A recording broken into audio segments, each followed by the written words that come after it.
My supervisor had no idea I was a licensed doctor. He made me clean toilets and fired me for attitude. But the next day, the hospital director called and asked, "Why did you fire her? Didn't you read her file?"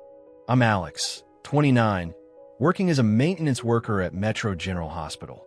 What my supervisor, Rachel, doesn't know is that I'm Dr. Alex Chun, a trauma surgeon doing a 3-month undercover investigation for the medical board about staff treatment and safety violations. Rachel is head of housekeeping, 42 years old, and he's made my life absolute hell since I started 2 months ago. He treats all the cleaning staff like garbage, but he seems to have it out for me specifically.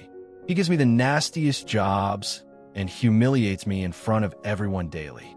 Last Friday was the breaking point. We had a surprise inspection from the state health department that could result in serious fines or even closure. Rachel was more stressed and vicious than usual.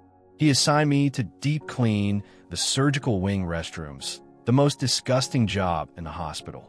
I spent 6 hours scrubbing toilets, and while he stood over me, making snide comments. "Look at this pathetic work," he announced loudly so other staff could hear. "No wonder you're stuck cleaning bathrooms at your age. Maybe if you had any real skills, you wouldn't be here." I kept my mouth shut and continued working. I couldn't blow my cover with the investigation still ongoing. Around lunchtime, she found a small water spot I'd missed on one mirror. "That's it," he exploded. "I'm so sick of your lazy attitude and terrible work. You clearly don't want to be here.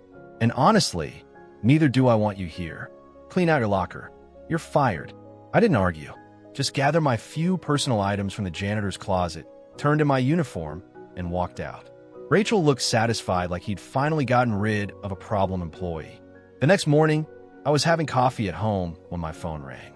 It was Dr. Margaret Torrey, the hospital director. "Alex, this is Margaret. I need you in my office immediately. We have a problem." I walked into the hospital director's office to find Rachel sitting there looking annoyed, like she was wondering why he was being called into some meeting. Dr. Torres had several official documents spread across her desk and looked extremely serious. "Alex, please sit down," Dr. Torres said. "Rachel, can you tell me exactly why you fired Alex yesterday? And please tell me you read his personnel file first." Rachel straightened up confidently. She had a terrible work ethic and a bad attitude. Yesterday, during the inspection, his cleaning was substandard. I gave her multiple chances, but he clearly wasn't cut out for the job. Dr. Torres nodded slowly, then picked up one of the documents. "Rachel, I need you to read something for me. This is our consultant agreement with the state medical board." She pointed to a specific section. "Read section 4 out loud." Rachel looked down and began reading.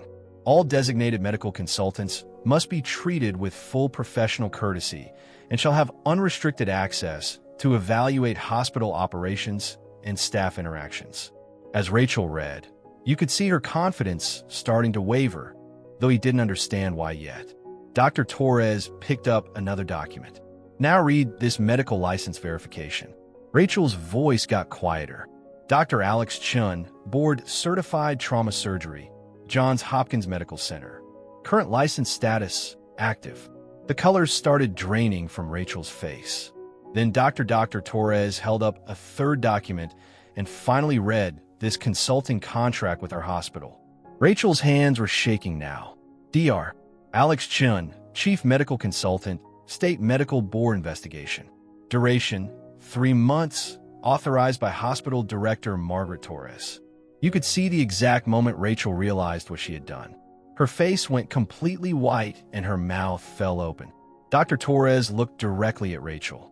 "You just fired our chief medical consultant who was conducting an official investigation into staff treatment. The same investigation that could determine whether this hospital faces state sanctions." Rachel's mouth moved, but no sound came out. Dr. Torres turned to me. "Alex, I sincerely apologize for this situation.